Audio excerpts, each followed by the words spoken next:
নমস্কার। আজ 15ই আগস্ট 1947 সালের এই দিনে আমাদের দেশ স্বাধীন হয়েছিল। আমাদের দেশ স্বাধীন হওয়ার উপলক্ষে আমি একটি কবিতা আবৃত্তি করছি। নমস্কার, আদর্শ ছেলে, কবি কুসুম কুমারী দাস।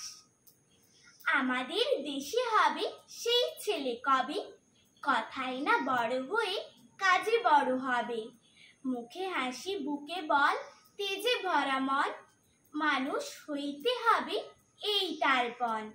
বিপদ আসিলে কাছে হও আগুয়ান, নাই কি শরীরে তব রক্ত মাংস প্রাণ।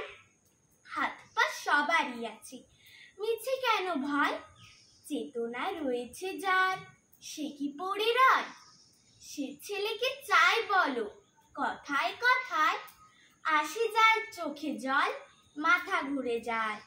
সাদা প্রাণে হাসি মুখে করো এই পণ, মানুষ হইতে হবে মানুষ যখন।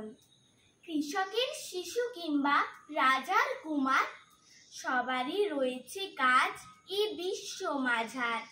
হাতি প্রাণী খাটো সবই শক্তি করো দান, তোমরা মানুষ হলে দেশের কল্যাণ।